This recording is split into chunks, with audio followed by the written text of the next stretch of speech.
What is going on, everybody? Welcome back to another episode of the Final Whistle. I'm Danny Irvin alongside my guy Nathan Osler. Nate, we got NFL season's over, dude. Yeah, it's Done. It's crazy. kaput. Isn't it crazy how fast it goes? Like we talked It's about this horrible. last week. Like It's horrible. it's the worst feeling. I know the playoffs are like coming up in a few days, but I hate when the NFL season ends because you're like, oh, we're about a month away from it being over. Yeah, NFL playoffs fly by like really quick. sickening. Yeah, It's gross. I remember yesterday drafting for my fantasy leagues. This yeah, is crazy. It's done. We're yep. talking. You're either talking about a mock draft or you're talking about all right, we got to go ball out on Saturday or Sunday this week because I'll tell you what, this might be one of the fastest NFL seasons that ever has flown by. This is definitely one for the books. But we got a good show today. We're gonna be talking a lot of stuff that happened, maybe recap the season a little bit, talk about our picks, previews for what's gonna come up this weekend. Or we could say that for our show on Friday. Might just do that. But Yeah. There's yeah, some things to talk about. lot of things to talk about in the NFL. Also trying to take callers today. I know we have we tried it before we started the show and it didn't work too well, so we'll play it by ear. So if it doesn't work, Yeah. just This might be hang with something we us. implement in the coming Yeah. weeks. Mhm. Is A trial caller, by just error. someone ask a question, get us going on a tangent, or just say whatever's on your mind as long as it's not bad. But yeah, NFL season's over, Nate, and I don't know how to feel about this season, man. I mean, as a Steelers fan, I was really enjoying the NFL for the first few weeks, Yeah. for the first so many weeks. And then we lost what 4 in a row. I think it was 4 in a row. You called it. We were 10-3. I said, listen, I think we're gonna lose out. We lost out, and I don't know. This season's a sham. We play the Ravens, but I don't think we should maybe preview these games. I mean, we could kind of talk about the matchups for a little bit. I don't know if you want to do that or just kind of talk about what happened in the last week. I mean, Yeah. Before that, I want to get into last week because I think the yeah. biggest story is of all these games. There's a couple we can talk about, Mhm. quote unquote, Black Monday, all the coaches getting fired because a Yeah. lot of coaches that got fired. I know I've talked a lot about Doug Peterson this year should be fired. Finally got fired. I think it was yesterday. The Jaguars moved on from him. The Patriots fired their head coach for winning a football game. I thought that was pretty funny. That's another situation I think we should talk about today. The Patriots basically choking away the opportunity to probably get Travis Hunter, who I said is their best fit when we did our New Year's resolutions for every team. But Mhm. I do want to start with Steelers Bengals. And not just because we're Steelers fans, it's because I think this is a game that we all called being a pretty good game. And let me just say, it was not a good game until the second half, until the fourth quarter. I think there was a stat. I'll have to pull it up because I have it screenshotted still, I think. But it was along the lines of when the Bengals hit their field goal, I think it was in the third quarter. The total yards for each team was 301 for Cincinnati, Pittsburgh 91. 91 total yards for the Steelers offense at a point. Total passing was 234 to 33 at this point of the ball game. This was before the Steelers got their final touchdown. I think this was in the third quarter when I screenshotted Mhm. that. I was going on a tangent on Twitter. It was bad. This game, ugh. Russell Wilson had 4 complete passes in the first half. It looked like Gross, Nate. Matt Disgusting. Canada made another appearance for the Steelers. It looked like on Saturday. Arthur Smith loves pitch plays. I don't get it. It looked like the Steelers went back to the old school run, pass mentality on Saturday night. Yeah. Also, if there's a certain player if there's a player like I don't want on the Steelers team, like it doesn't make sense. It's Cordero Patterson. What is the use of Cordero Patterson right Yeah. now? Yeah. I don't get it. He was 1 supposed to be this carry, return 1 guy, and yard. yeah. Like when Nicholas says, what point are y'all done with Russell and give Fields a shot? I've been I don't see the reasoning for either. Well, I don't see the Yeah. reasoning for Fields not even getting a chance. I'd play him. Screw it. See if he's the guy. They're not going to win a Super Bowl. No. Not at all. If you stop. If you think Justin Fields is a guy that you want to be a future QB of the Pittsburgh Steelers, which I would love the Pittsburgh Steelers to develop him into something. I believed in him in Chicago. I believed in him when the Steelers got him. I thought it was a perfect fit. But I think that if you want to see how he can be, if he can be a Steeler for a while, because they're going to have to re-sign him. He's on a 1-year deal. That's the thing. You have to re-sign Justin Fields. And last time you saw him was like week 6, whenever that was, way back. I think it was the last game was against the Cowboys. It's been so long since Justin Fields has actually gotten to a game besides random runs where they haven't really been using those last couple weeks. I know he's been injured, but they could have used him, I think, last week against the Bengals. Probably would have helped. But yeah, there was a lot of brain fart plays in this. But Justin Fields, I mean, I think he does deserve a shot again. I don't think they're going to do it just because it's a playoff game. And I feel like in the playoffs, they probably want Russell Wilson more so than him. I mean, I don't know. It's such a weird situation they've built in Pittsburgh. And I think it sparks on other issues besides the issues people are talking about. Like everyone's complaining about George Pickens. I don't think he's the main problem. He isn't. I don't think he is. I know you don't think he is either. I think there's bigger problems in Pittsburgh besides George Pickens that Pittsburghers should be complaining more about. It's every year they pick someone. I'll throw it to you before I keep yapping. But. Yeah, I mean, this game I think was more to me on just a blunder, right? Defense played good enough, right? They played good enough. They gave the Steelers a chance to win that game. They did. Russell Wilson's been taking some pretty bad sacks, Nate. He's been taking bad sacks. He is dropping back a little bit too far in the pocket. Now he's not taking bad sacks as bad as what we saw when we saw Kenny Pickett when he was a Steeler. He would take the worst sacks. But this is, I think they got too comfortable, right? When they were 10-3, they got a little too comfortable. They were like, okay, we weren't supposed to be here. Wow, like we can, all right, let's start coasting. And I think that really screwed them. TJ Watt's been MIA. Minka's been MIA.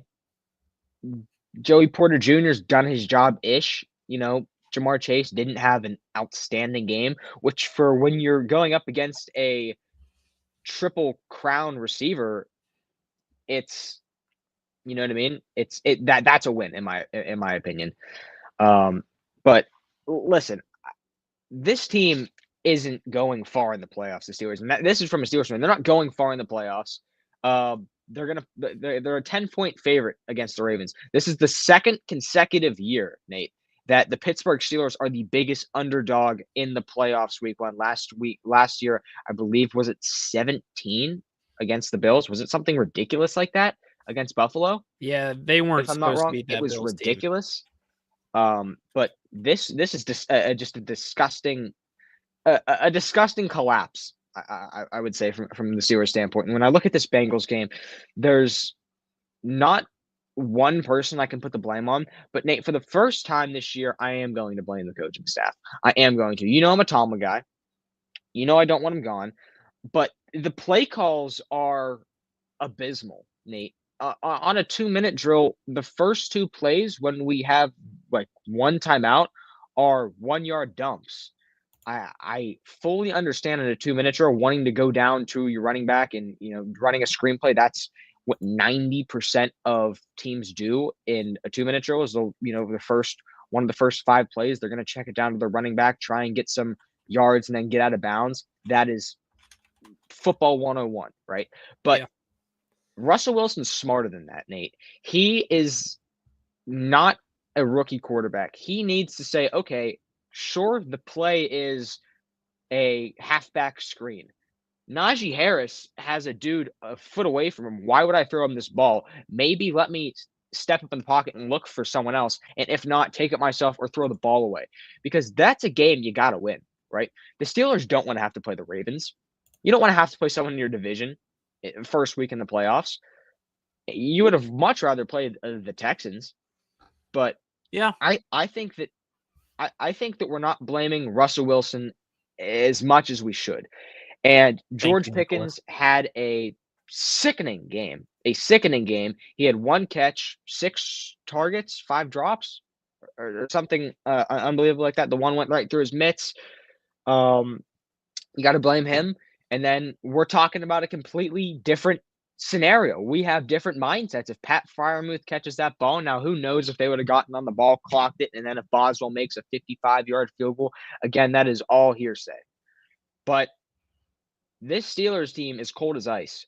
And if you're going into the playoffs, I think that the people that are saying start Fields, do this, do that, I think it doesn't matter, right? They're so cold. They needed a wake-up call, and they got it, I guess, when they were 10-3, but I don't think they realized it until last week or this week that, oh crap, we got to dial in.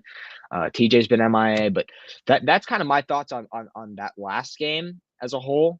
It was just more of a collapse because the Bengals, in my opinion, aren't a good football team. I think they have an MVP candidate in Joe Burrow and the Triple Crown, one of the best probably receiver in the NFL right now, Jamar Chase. Jefferson's up for debate. I think it's close, but Jamar's season's been better. They didn't have Chase Brown. That should have been kind of a in Pittsburgh night game, home dog, Nate. I thought that that's a Tomlin special. Home dog night game. But they don't do it. It's upsetting. May I ask you a question? Talk to me, Nate. I know you said Jamar Chase didn't have a good game. He should have had 2 touchdowns. And this sparks on the question. Why is Corey Trice Jr. on Jamar Chase? Why are the Steelers putting their hypothetical best corner in Joey Porter Jr. on the Bengals wide receiver 2? I don't get that logic. I don't understand it. This is why I think the Steelers desperately need a cornerback that is decent, either in free agency or in the draft. I am not high on Joey Porter Jr. I am not at all high on Corey Trice like many Steelers fans are. I'm not high on Cameron Sutton at all either. I don't know why they brought him back. It was just a depth piece, but now with all these injuries, Cameron Sutton's like a starting corner. No, I didn't like Cameron Sutton when he was on the Steelers 2 years ago. It wasn't a good experience. Dante Jackson's out, and he's been their hypothetical turnover machine. But even then, he's played some bad corner this year, too. Their cornerback room is just not good. It is not good enough to contend and keep them in it. Minkah Fitzpatrick and Nevin brought it up. Should not be in the Pro Bowl. I kind of agree with Nevin here. I am not a high. Better safeties this year for sure. I think Minkah these last 2 weeks, however, has kind of turned on the Jets finally because we haven't seen those splash plays out of Minkah Fitzpatrick until like 2 weeks ago. He finally got that. They're not throwing to him. That's the thing. They're not throwing to him, but then I've watched him play. He's whiffing on tackles. True. He had a tackle against the Bengals. He just whiffed on. Their best. He tries to murder people. He tries to be like a hard-hitting safety.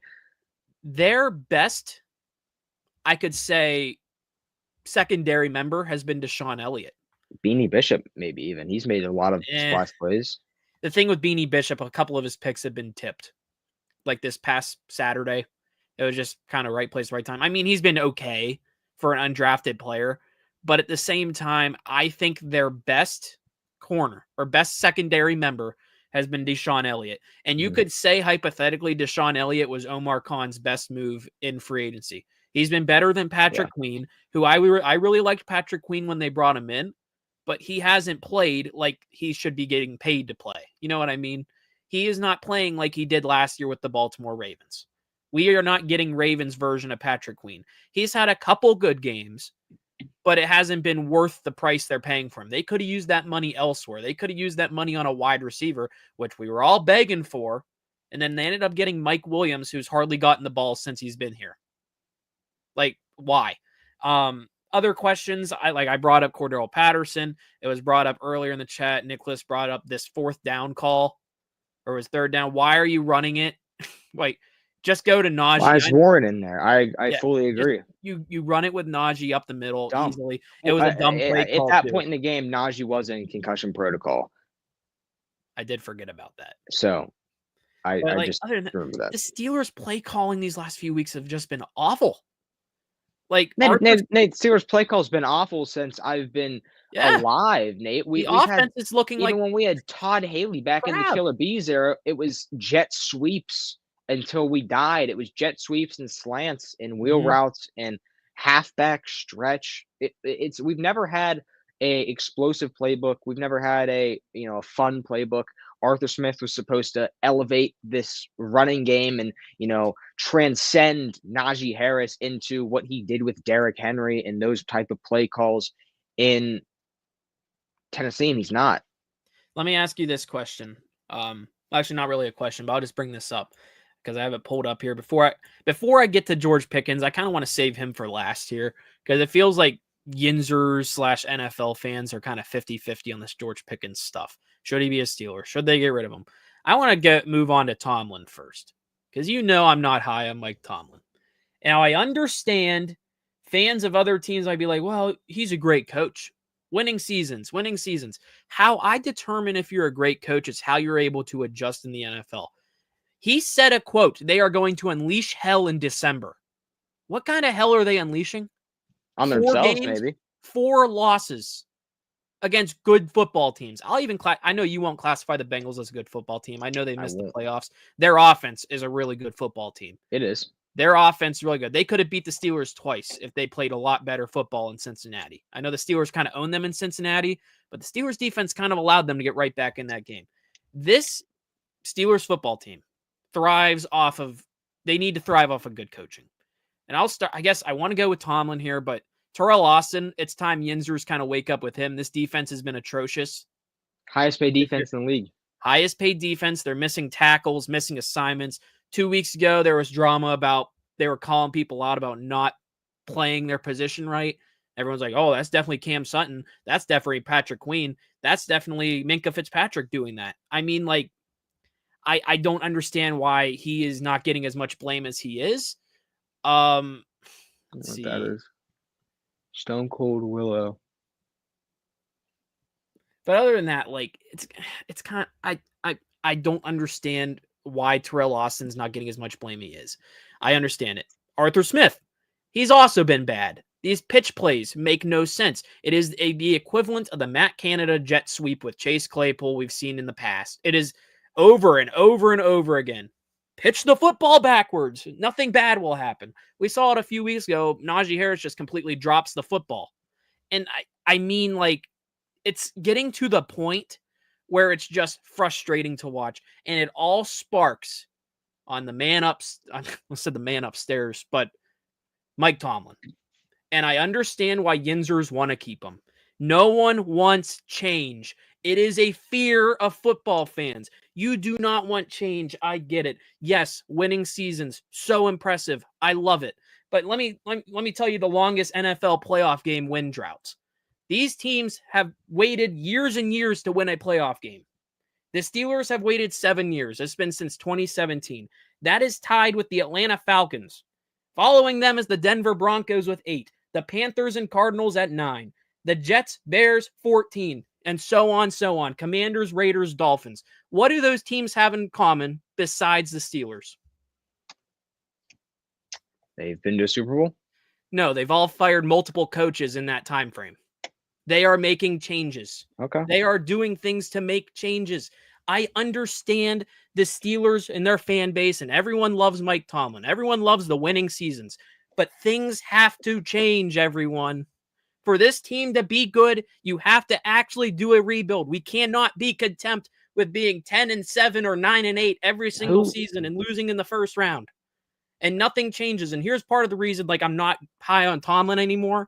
He's such a player's coach. Every year there's locker room issues. That's true. Every single year. Everyone loves him, sure. Everyone wants to play for Mike Tomlin because maybe they can get away with stuff that they couldn't get away with on their former organizations. Nothing against Mike Tomlin. Don't get me wrong. I love the guy. But sometimes you have to think for the greater good of the organization. You have to make changes. I know Rooney doesn't want to fire a coach. The Steelers haven't fired a coach, it seems like, ever. They went from Chuck Noll to Bill Cowher all the way to Mike Tomlin. And also, like, I heard this quote. I don't really think it matters much. People talk about coaching trees. What is Mike Tomlin's coaching tree? You see no one associated with Mike Tomlin getting head coaching jobs. Bruce Arians? Besides Bruce Arians. I don't see Matt Canada getting a head coaching job anywhere else. Besides Arthur Smith, like Tomlin hasn't developed coaches. I don't think it matters a lot, but people bring that up. Don't get me wrong. Mike Tomlin is going to be a Hall of Famer. He will be in Canton, Ohio one day. He will be enshrined. He will be giving a Hall of Fame speech. He will. Once he retires, he will be giving that speech.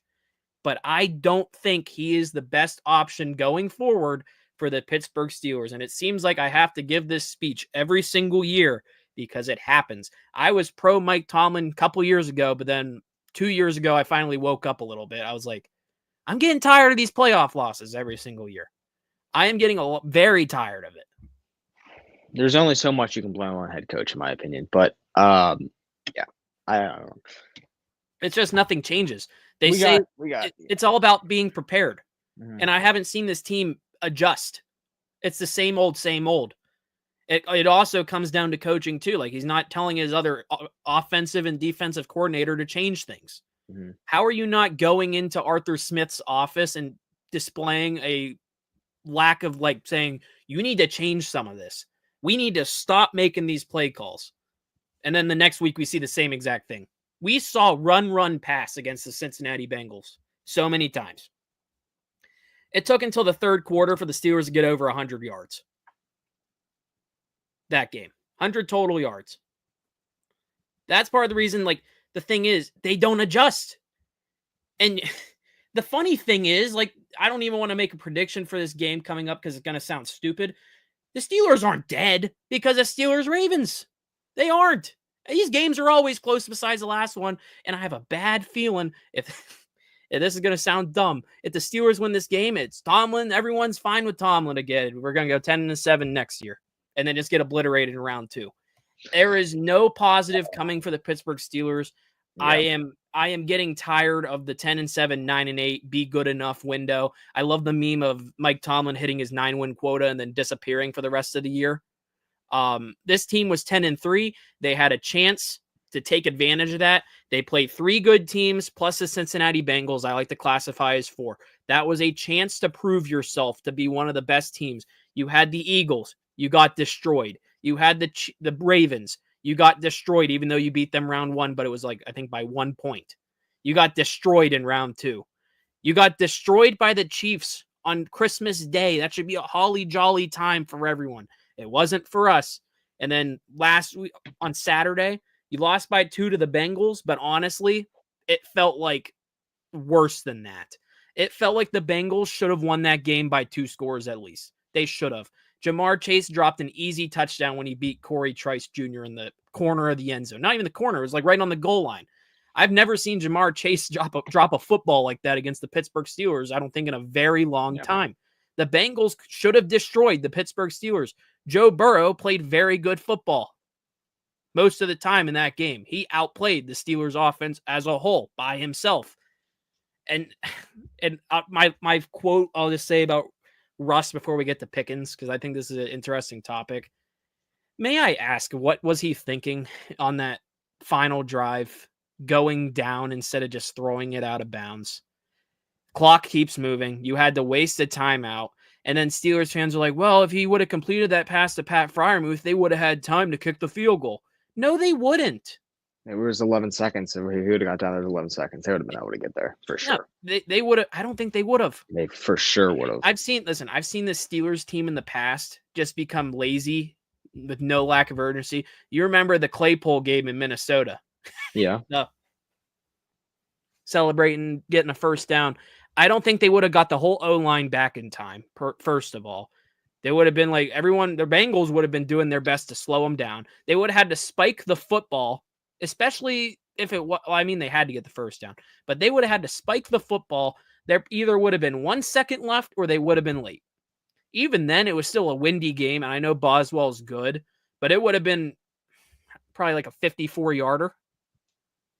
Like Nevin said this, I could see this too. Broderick Jones would have jumped off sides. Even though I will say Broderick has been better ever since those first 5 weeks. Broderick Jones has not been atrociously bad.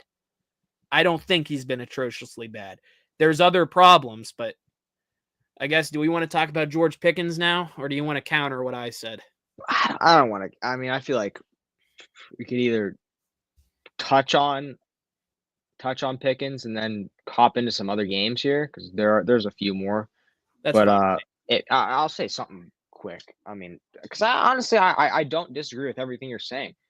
Obviously we're Steelers fans, so we're going to be the most critical. But I think George Pickens is bound to have a bad game at some point. This wasn't a bad game. This was rock bottom for a wide receiver in terms of play. Literally, and this is not being me being an ass out there. I would have better stats. I would have had better stats than George Pickens out there. He had 0. He would have had 0. So I would have had less targets because I wouldn't be open, and less drops. I would have just had 0, 0, 0 because that's me out there. But yeah, that was just pathetic out of Pickens. But in all, this is a Steelers team, and I'm gonna try and move on to some other games here. But it's every year, Nate, and I'm sure we'll be able to talk about it more come next week when we're preparing for Baltimore. But this is going to go down with one of the biggest collapses in Steelers history, along with 2020 after starting 11-0. Big collapse, Nate. It's as much as I love Tomlin, the second he smells that 500 season, they should stop trying. So, yeah. Here's what I'll say about George Pickens. I don't think he's a bad wide receiver. I don't think he is. He just by far had the worst game of his career. And let me just say this. If you're not from Pittsburgh, the Yinzer media gets on this dude's butt for like basically nothing. Like after the Christmas game, he went to go shake Mahomes and Kelsey's hands post game. And there were Steelers radio hosts saying, "What is Pickens doing here? Like, why are you doing that?" It's Nate, the Pittsburgh media is. Why are they mad at a guy for shaking hands? I don't get it. Then you had the Pittsburgh media making up a Russell Wilson quote. I don't know if you saw the Alan Saunders thing. Community Notes got him. They're like, no, that's incorrect. They made up this quote saying Russell Wilson said this about George Pickens, and this was before the Bengals game. So that might have been in Pickens' head. Now, here's the thing. For Yinzer is trying to get rid of George Pickens. Why? I understand you don't want him to become the next AB, Le'Veon Bell, Chase Claypool. And I'm tired of Yinzer's putting Juju Smith-Schuster in that picture because I don't think Juju was even bad. He was good for the city of Pittsburgh. He did a lot of community events, and he wasn't bad. He just did stupid TikTok dances, and old people didn't like it. Juju aside, I think if you get rid of George Pickens, what do you have left? What is there? Have people not seen how the Steelers' offense is without Pickens? Without him. Like, question. Like, when he was injured for 3 weeks, who did they have to throw to? Van Jefferson? Calvin Austin? Roman Wilson's in Steelers prison. I mean, and there's people that think he's the main problem with this team. I don't think he is. But yeah, I say we move on. That was. We talked a long time for Steelers, 28 minutes, but that's we're just fans. Nate, a game I want to get into, man. Panthers Falcons. This whole situation, man. The Falcons had to win. The Bucs had to lose for the Falcons to get in. The Bucs would have been eliminated. Falcons would have won their division, but Bryce Young said, "Hold on, it's not going to matter what the Bucs do. You're going to lose to me." We go back. You scroll to episode probably like 10 of the Final Whistle. We had one of our thumbnails was Bryce Young with his head down high, and Andy Dalton was starting. And I remember I said Bryce Young is not an NFL quarterback. I said he's borderline not a USFL quarterback. Nate, I take it back. He looked great. He's looked good these last few weeks, Nate, ever since he got benched for Andy Dalton, and Rod Wave got on the phone, and Rod Wave called Bryce Young. And I don't know whatever he said to Bryce Young, but whatever it was special, Nate. It was special because now Bryce Young is him. And he's got confidence. You saw him hit that throw and do the little spin around, arms up. Looked like Kemba Walker, but he made the shot. Man, the Falcons choked again. Is that just the Falcons being the Falcons? Michael Penix looks good. he looks better than Kirk Cousins has this year. I think easily. And I think you paid Kirk a lot of money. I think you just got to give him that money and say, get out of here, Kirk. But I think the Panthers have something, Nate. I think they have something. I don't think you need to fire your head coach. I think you have pieces. Jonathan Brooks is that's tough. You know, with what happened to Jonathan Brooks, he's going to be gone. I think you could be saying his career might be over. He's had tore his ACL twice in 1 year.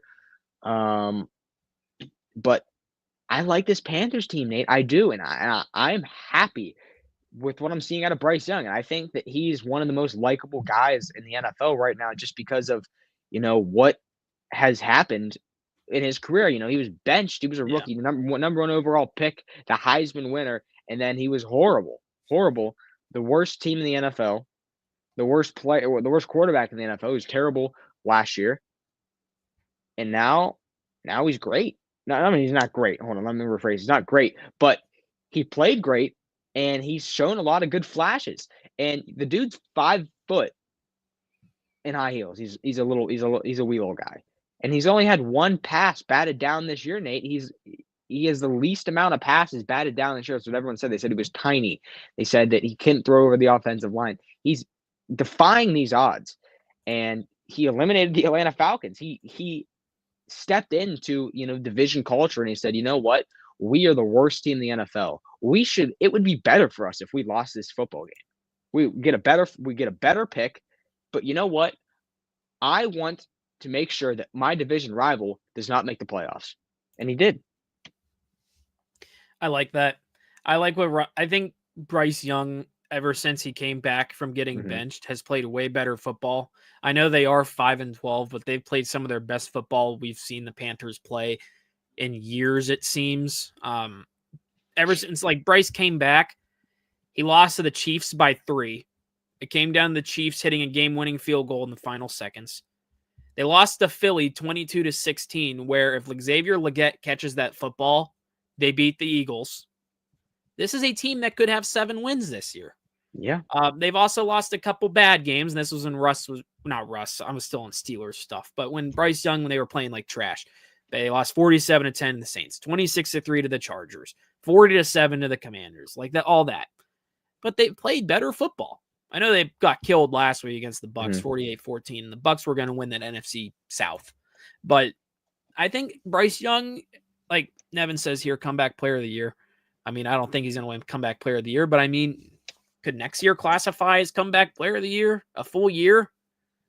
I think the Panthers are just a few pieces away from having a core to be around. They need a dog. I think they need a receiver.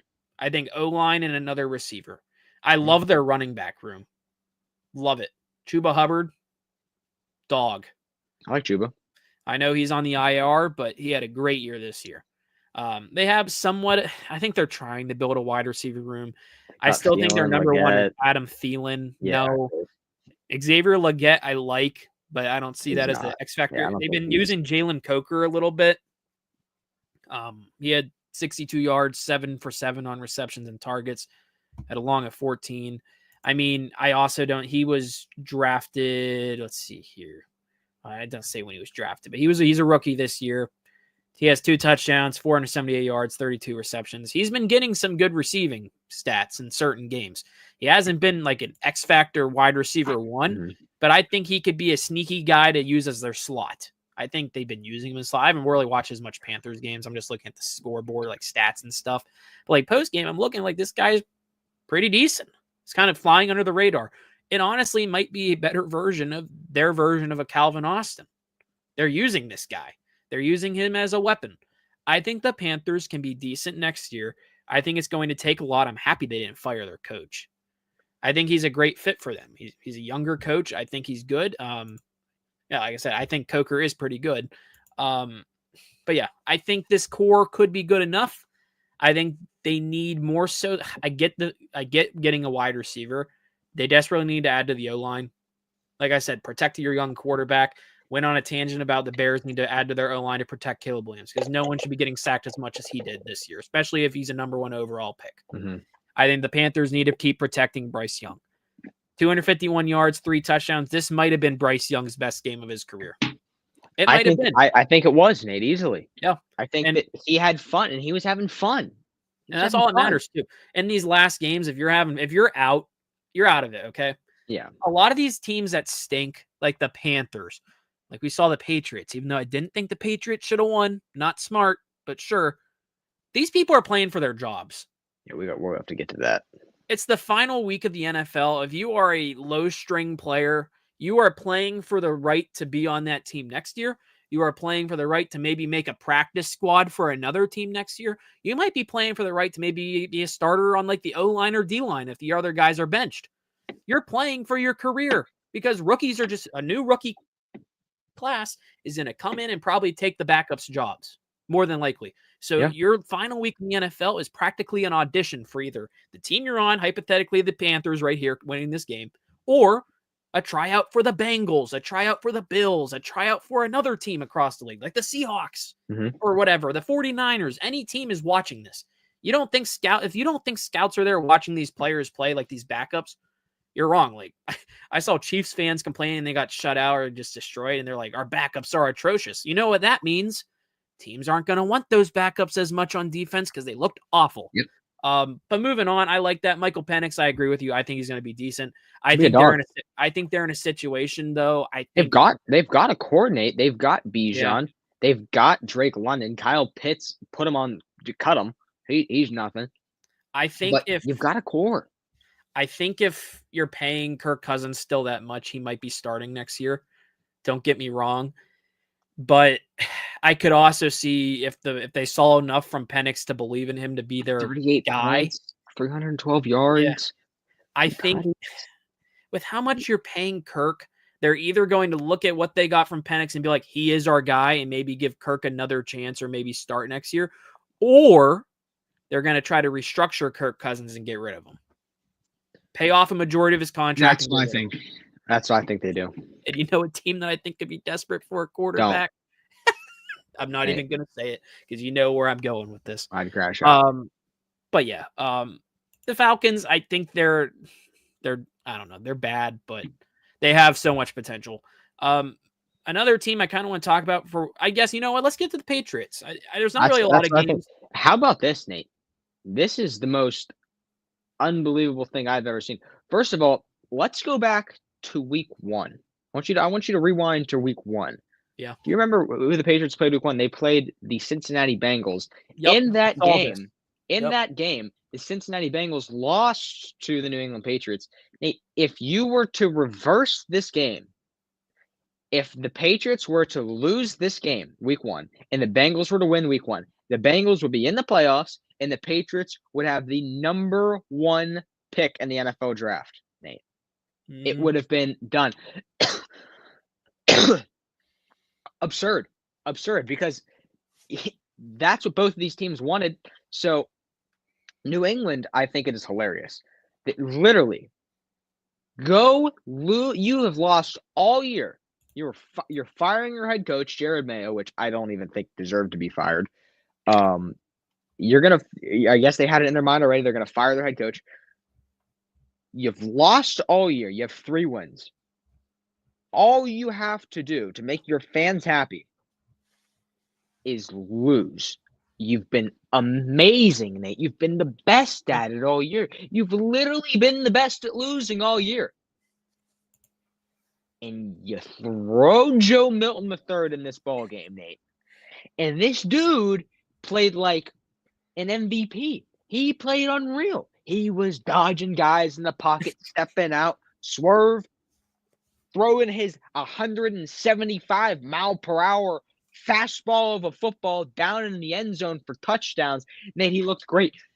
They benched Drake May because I don't know if they wanted to lose or if they just wanted to sit their quarterback, but they won the football game. They won outright against the Buffalo Bills, a divisional team. And they go from having the number 1 overall pick. All they had to do was lose. They had the number 1 overall pick. Locked. Yep. Nothing else. They didn't have to worry about anyone else to the 4th pick. So now it's not it's not like going from 1 to 2 where it's like, okay, we kind of know these guys are going to go here with this. No, now it's full like it's a bust of your season because you won a game that you. This is the first time I've ever seen a team need to lose and they win.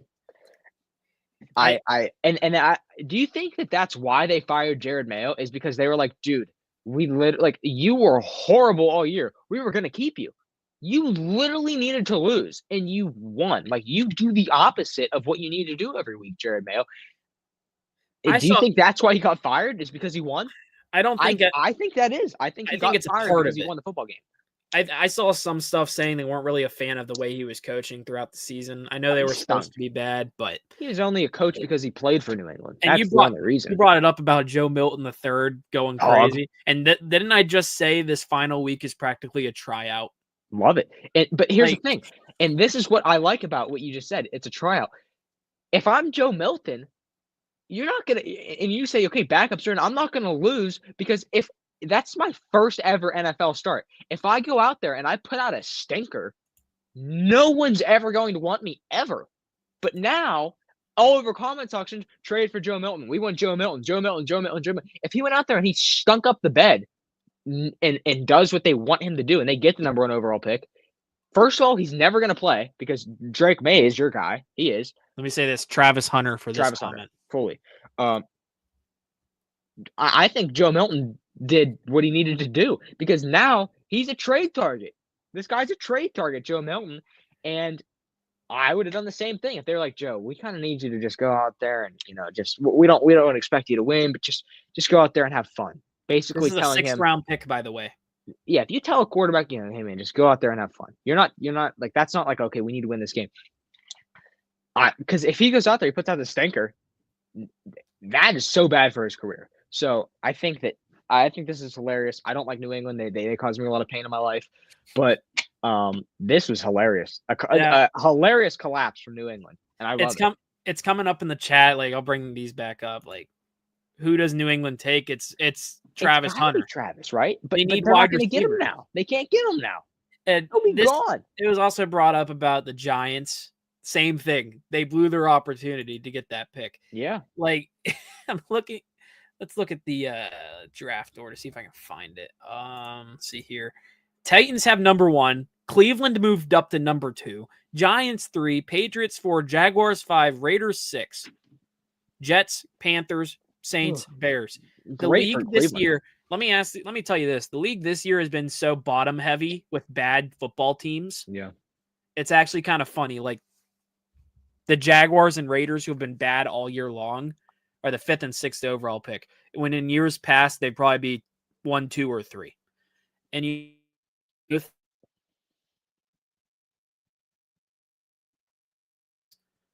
the number 4 overall pick. Mm-hmm. If you hypothetically, you do not need a quarterback, and I don't think there's a lot of good QBs in this draft. I know you and I are not. You and I are not high on a lot of them at all. This draft class, in my opinion, honestly, isn't that good. Besides Hunter and a few other guys, maybe late round guys. 1st round picks, not as good as the years prior. I think we were just spoiled with a good hyped up draft last year. Pretty good class last year, yeah. This could honestly be the equivalent of the NBA draft. Last year. Oh, no. But moving on, it's like the Patriots could be in a situation. I think from New England, I take Abdul Carter here. What if you trade? But what do you trade? Who do you trade up? Or trade down? If they can get a haul of picks to maybe move down 2 spots. Maybe. Because look how bad the Jaguars and Raiders also were. The Raiders are in an awful situation right now. They only have Brock Bowers really on the team and Max Crosby. Yeah. Aiden O'Connell is not their solution. No. I think the Raiders are in desperation mode, and they are going to try to get one of those QBs and act like he's the solution. Shedeur Sanders, a Cam Ward, one of those two. I think Cam Ward is a good quarterback. I think he is the best quarterback in the class. I think after him, I think Shedeur Sanders is not even. Nate, I don't even think he's like a borderline 1st round pick. And here are the ESPN their NFL draft. Here's their best available. Mm-hmm. Abdul Carter right now is the best available. I hate Penn State. I think Abdul Carter is a great. I think he's very good. Travis Hunter, number 2. Mason Graham of Michigan, defensive tackle. Ashton Genty, or RB, Will At 4? Johnson at corner. The top quarterback, Will Shedeur, Johnson. dropped down to 9th best available right now. I think Cam Ward's a better quarterback.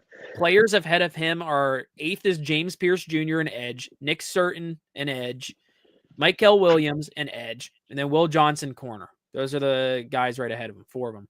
It's a lot of edge. Cam Ward is the next QB. He's ranked 18th. I think Cam Ward's a great quarterback.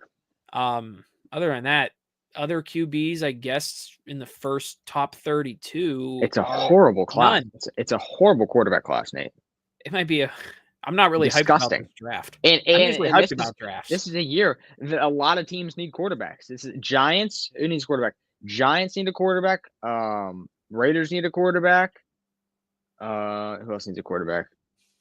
Jets, I think, need a quarterback. You could also just not go after any of Steelers these need a quarterback. quarterbacks and actually wait. Which is what I would do.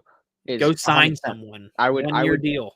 If I had the number 1 overall pick and I needed if I needed a quarterback, if I literally had no one at the quarterback position, like if I had me at quarterback, I would still take Travis Hunter, number 1 overall.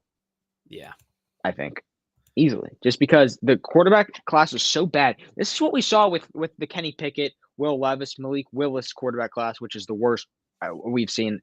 Sam Howell was the best quarterback in that class somehow, but. What we saw out of that is, teams were they just took a quarterback because they had to. Nate, sign someone and sign someone on a 1 year.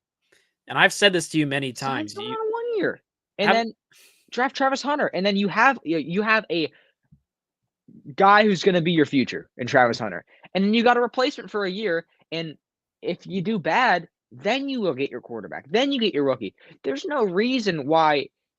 A guy even like Jimmy Garoppolo, you could sign him, Nate, and he'll get you through the year. Guy like Kenny Pickett will get you through the year. Justin Fields, he should be heavily intrigued by teams. Exactly. I think the Raiders are a great fit for Justin Fields personally. Mm-hmm. I think he's a better option for a year than hypothetically a Shedeur or Cam Ward. Yeah. When I'm looking at this draft, I'll bring up the Titans here. This was in the chat. I think the Titans with that number 1 overall pick are just going to end up picking best available because they need everything.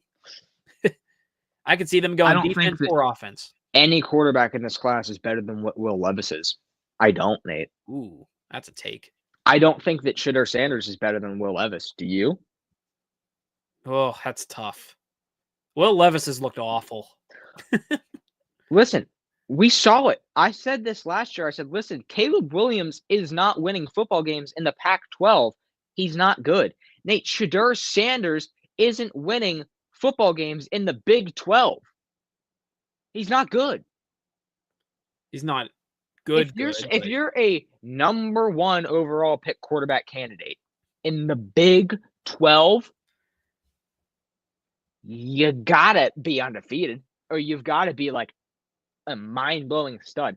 I've seen Shedeur Sanders make awful plays. Awful. I'll say this about. I agree with Nicholas. It's true, but he still stinks. I know you're not high on him. He takes bad stacks. He takes bad stacks. He stinks. Yeah, when I'm looking at this QB class in general, here's where a lot of these guys are ranked according to ESPN. You ready for this? Talk to me. Shedeur Sanders, 9th overall. He's first ranked in their position group. Number 2, Cam Ward, 18th overall. Number 3, from 18th all the way down to 60th, they have Quinn Ewers of Texas. After that, a guy I'm not really high on at all is 62nd, Carson Beck out of Georgia. Right after that's your guy from Bama, 64th, Jalen Milroe. After that, we'd go all the way from 64th down to 119th, Dylan Gabriel of Oregon. Jackson Dart, right after that. Curtis Rourke, Indiana. Kyle McCord. And then number 10 is Tyler Shaw. I don't even know if I pronounce that right, from Louisville. I'll take Kenny Pickett. Like I said, thank you, Nicholas. This class is pretty bad. And you know what? They might be really good in college. Like really hyped up. They're not even really good in college. But like they're real. I don't know. But they've been hyped up so much. But when they go to the NFL, they're going to flop, I think. And we saw a bad Yeah. QB class a couple years ago. The only one being good was Brock Purdy. That was the year Was with that? Kenny Pickett, Malik Oh wow, Willis, yeah, I forgot he was in that class. Sam Yeah, Howell. horrible class, and he was the Brock last pick of the Purdy was draft. last pick, Mr. Irrelevant. This year's draft, the best player is probably Abdul Carter or Travis Hunter. The best player, yeah. One or two. Best defender, best offensive player. Every other team below that, that's why I think there's going to be a lot of movement in this draft because there's not a lot of good players to pick, especially QB-wise. It's going to be coming down to who are the best wide receivers, who are the best tight ends. Tyler Warren right now is the best tight end from Penn State. But yeah. Yeah, he'll be good in the league. I agree with Nicholas here. Like mobile QB is what's in right now. 100%. You look at the NFL right now. Lamar Jackson, like AFC North, just go with that. Lamar Jackson, Joe Burrow can kind of run. We've seen it with Justin Fields and Russell Wilson. They sometimes will run, not really as much as Russ. Browns, not really. I'm going through other teams right here, trying to think. Mahomes, mobile. He can run. All these other guys can. Josh Allen, pretty mobile. He can run. All these stars in the Russ NFL is even mobile to a sense. Who?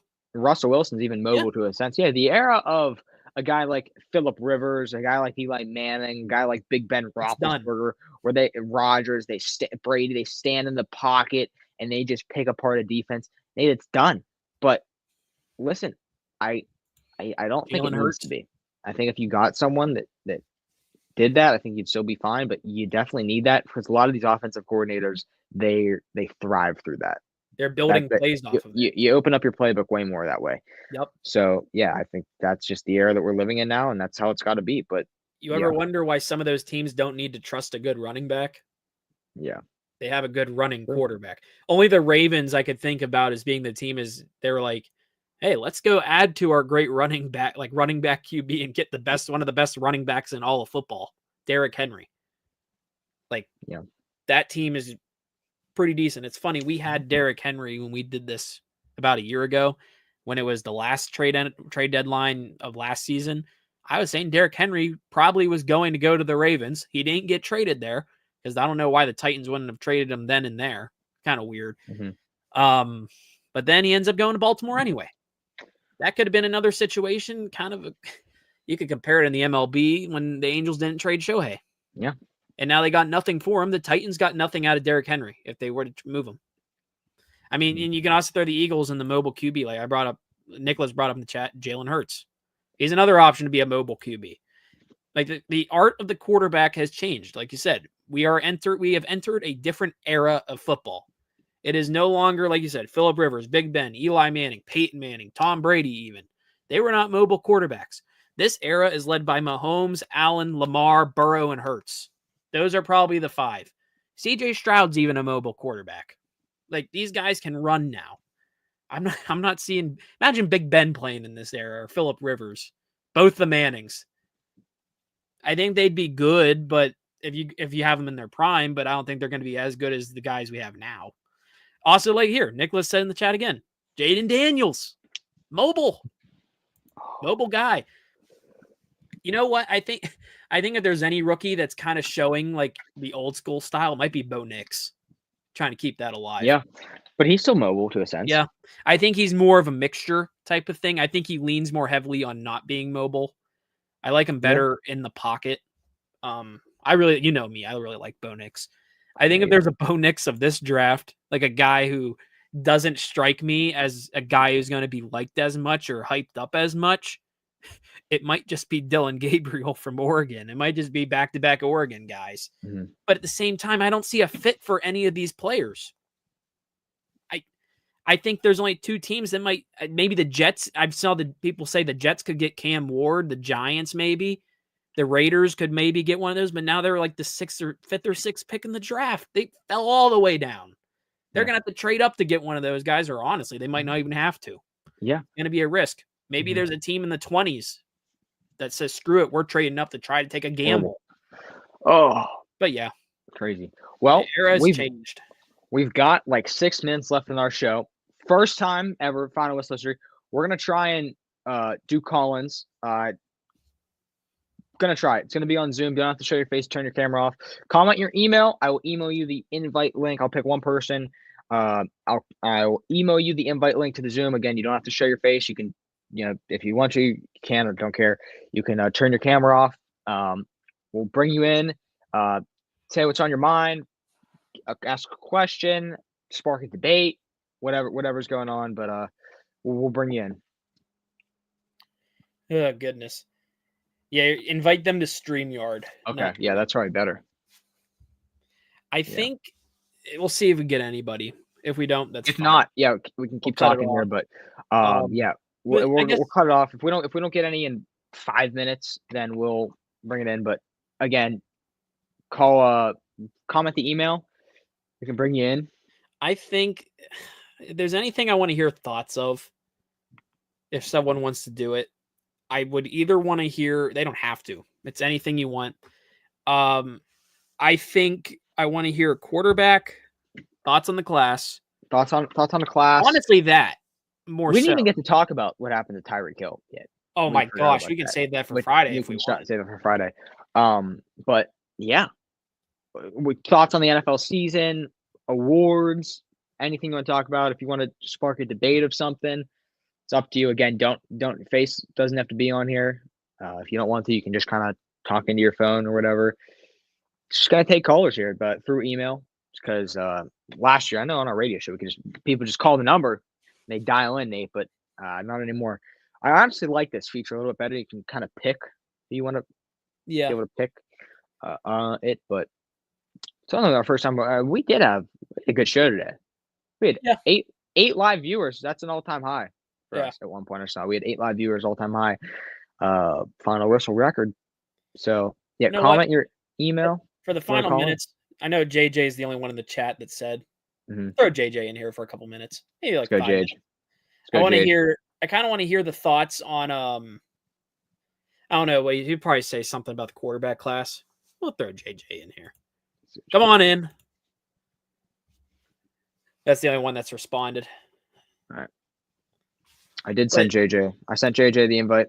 I think this class is weird. Overall, we didn't even talk about Tyreek Hill. He already changed his profile picture back to him on the Dolphins. That was a great fiasco. We can honestly cover that more in depth on Friday because we're not even picking our playoff games until Friday. Because I don't want to pick those yet because just in case injuries happen. But this slate, it's a good week for football, in my opinion.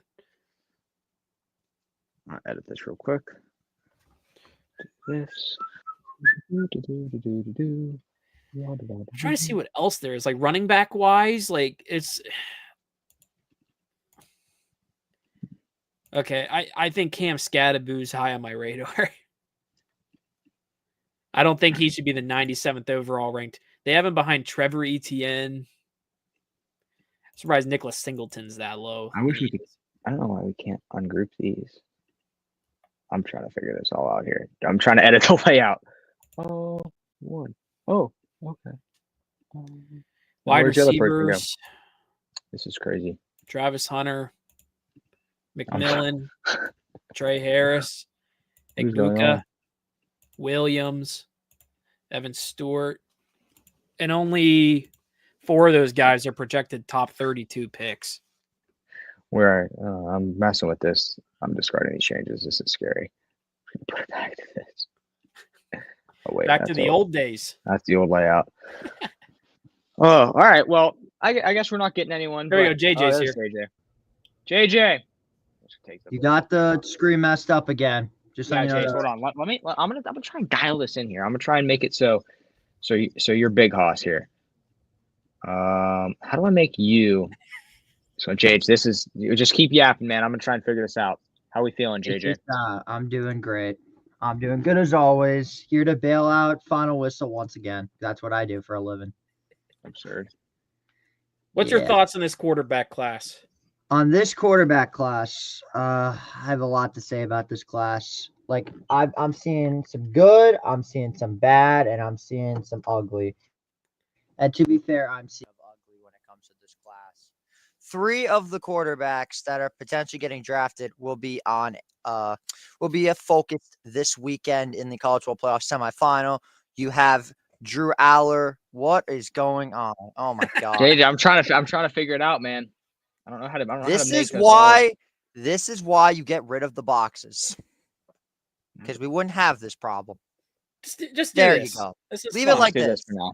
See, this is what I do on my shows. I always will do it like this. Anyway, so what I was gonna say was there's three I'll make a quarterbacks that are graphic for this. it doesn't matter. There's three quarterbacks that are being focused this weekend in the college football playoff semifinal. Do I think any of them have a shot at being high draft picks? To be honest, only one of No them, and I shot. think that's more that's more of next year if he does end up going back to college. And I'm talking about Drew Aller.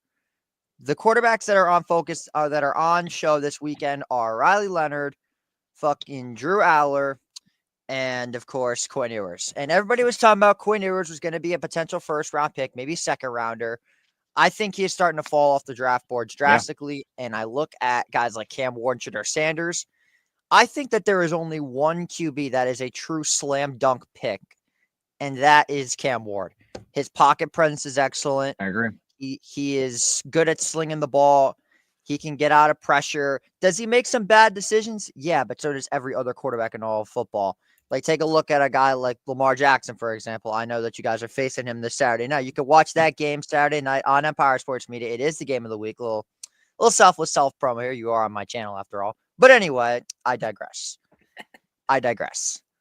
But back to the conversation about Cam Ward. I think that his pocket presence is probably the best in the country. I mean, the dude just set the record for the most touchdowns in ACC history.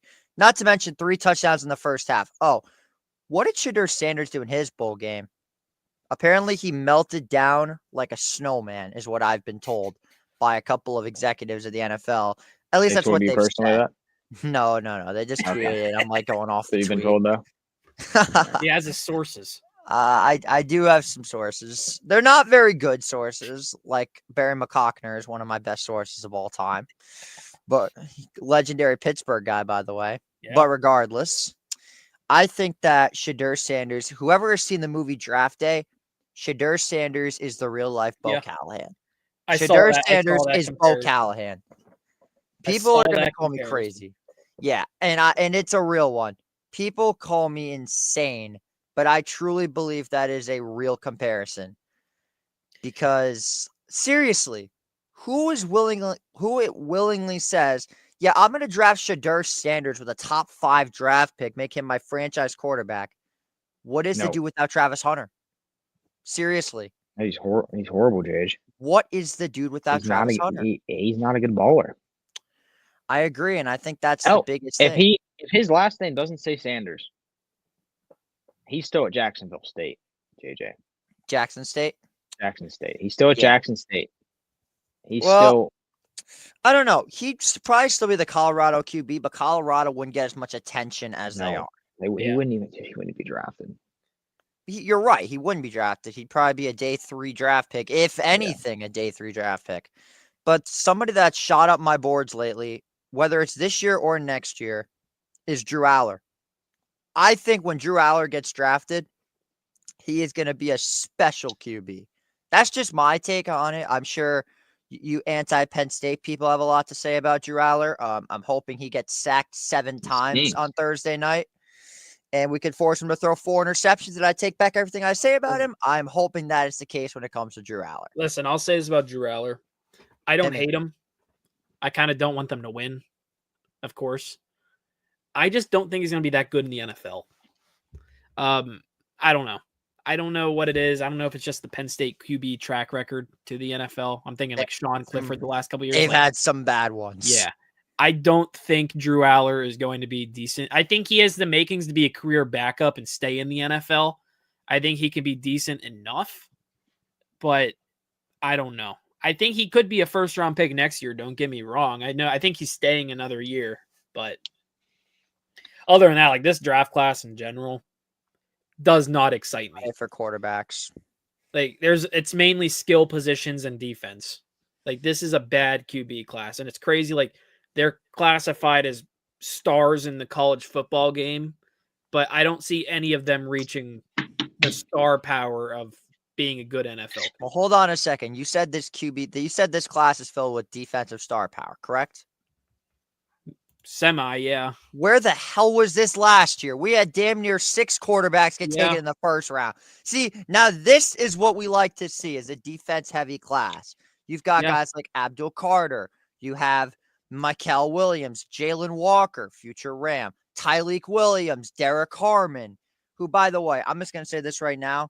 The Pittsburgh Steelers are going to go with Tyleek Williams in the draft after you trade back with, I'm pretty sure, I made a mock draft about this earlier today. It is, hang on a sec. Let me pull up the draft order real fast because I did a mock draft this morning where I had the Steelers trading back with the Miami. I'm pretty sure it was it Miami? Oh, yeah, it was Miami. They're trading up, not trading back. They go with Miami. They trade up to pick 13 and they draft Malachi Starks. I think that would be the best fit for the Steelers, just going either defensive back or defensive tackle. You can't go offensive tackle Wide 3. receiver that we desperately need so bad. So you're on drugs. Hang on a second. You know what? I would be fine with secondary, like I was preaching earlier. I would not. We need a wide receiver. There's bad. a deep but here's the thing. There's a deep receiver market. There's a very deep receiver market from what I've been told. Also, let's look at it this way. There is a guy that is in the second round of the draft that's for some reason screams Pittsburgh Steeler. And I'm talking about a guy by the name of Tez Johnson. Why is that, you ask? He's fast, he's agile, and he's had issues with drama. That is why Tez Johnson fits the Steelers perfectly. You know, I could see it. I could too. We're cooked regardless, man. You know what? It's okay. It's okay, everyone. Winning season. The Yinzers got what they wanted. Tomlin will be back. 5 more years of 9-7, 9-8. Stellar's going to 9-8 bowl. Steelers at the same time, we'll talk about it on Friday. At the same time, I could completely see the Steelers somehow upsetting the Ravens because every single time they play, besides last time, is always by 1 score. I'll also say that the last time I did a Steelers-Ravens game, the Steelers won. I'm gonna just throw that out there right now. So maybe I'm trying to jinx the Ravens because everybody knows I got love for them. Everybody knows I got love for the Steelers, the Ratbirds. I just don't like the Ratbirds. And I love the Steelers. So we can get along with that. Absolutely we can. And you know what I will also say? When it comes to Friday, if I am back here, which I most likely will be because I got nothing better to do. I'm a kid from New York, and I don't have to talk about college football till tomorrow night on College Football Frenzy. You'll either see me dressed in Notre Dame gear, happy as a kid on Christmas Day after getting a pony, or you'll see me in all black. Simple as that. I think Notre Dame's going to win. Hey, Jay, how about this? How about if Notre Dame loses, you got to film a video right after.